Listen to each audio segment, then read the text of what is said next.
What do you think is the number one sign that God will bless you? Ito po ha, bantayan niyo ito. Pag merong nawawala sa iyo, ibig sabihin, malapit na ikaw ay pagpapalain. The number one sign that God will bless you is when you are losing something. God will bless you when you are losing someone. God's grace will be upon you when you feel that you are losing in life. Because, my dear friends, believe that losing is a blessing.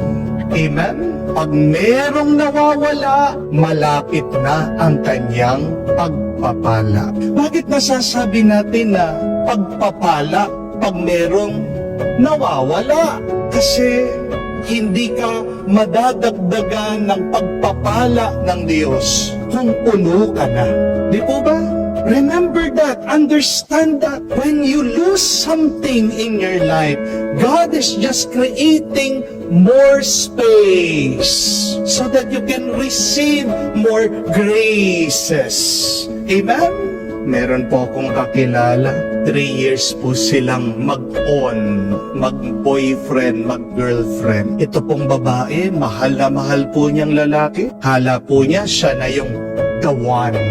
Iniisip po niya, nagpaplano siya na magpapakasal na sila kasi 3 taon po, no? Pinakilala na po ng babae itong lalaki sa kanila. Kung minsan doon na po natutulog yung lalaki, pero nabigla po itong babae.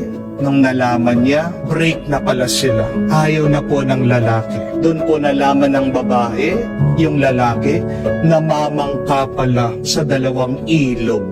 Iyak na iyak po itong babae. Ka-counseling po sa akin. Nagtatanong, saan ba siya nagkamali? Saan ba siya nagkulang? Ano bang ginawa niya na hindi tama? Bakit siya iniwan? Depressed na depressed po itong babae. At sabi ko sa kanya, alam mo, maniwala ka lang sa Diyos, may mas maganda siyang plano. Kung iniwan ka, hindi ka niya deserve. Pero hindi po niya mapigilan na ma-depress. Hindi niya mapigilan na malungkot. Pero alam niyo po, hindi po siya tumigil sa kanyang pagdarasal. Araw-araw nagde-devotion po siya, nagbabasa siya ng Biblia. Pinagdarasal ko din po siya sa akin pong personal na mga panalangin.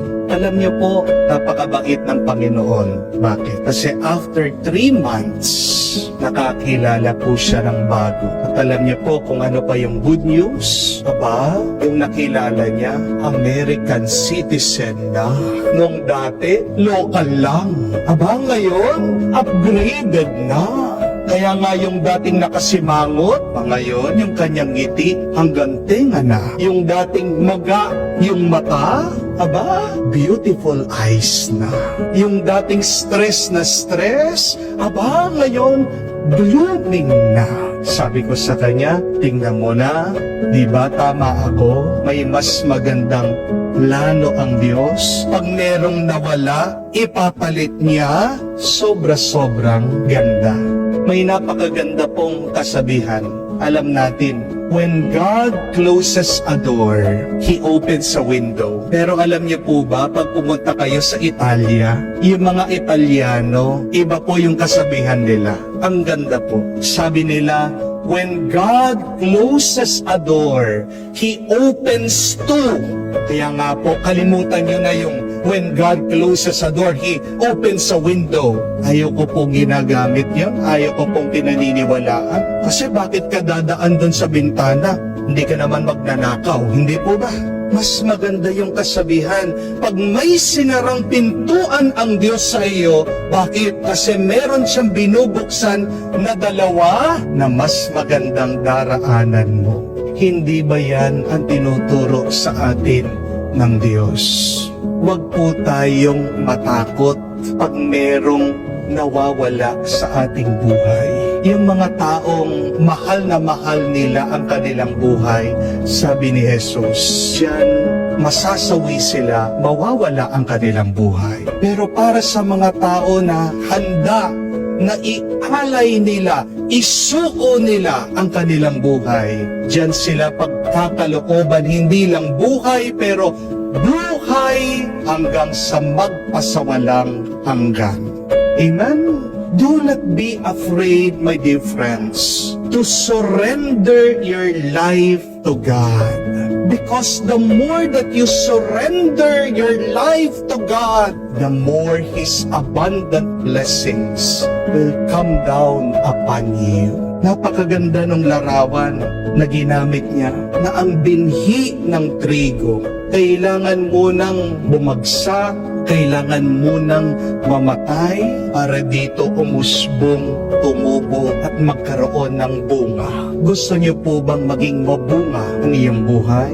Huwag kayong matatakot na pag bumabagsak, nabibigo ang iyong buhay. Tandaan niyo, yan ay tanda na merong uusbong na bago at mas marami pang bunga na makakabuti sa inyo at makakabuti sa ibang tao. Magandang pagmunihan. Saan ba ko inaanyayahan ng Diyos? Ano ba ang pinapasuko sa akin ng Diyos? Where is God inviting you to surrender, to give up something in your life so that you can become more fruitful and abundant? Huwag po kayong matakot na mabigo, na mawalan dito sa buhay na ito. Alay mo lahat sa Diyos. Kumapit ka sa Diyos. At kung man merong mawala, patuwa ka. Dahil isang tanda yan na may mas marami pang hinahanda na pagpapala ng gustong ibigay ng Diyos sa iyo. Your losing is your blessing.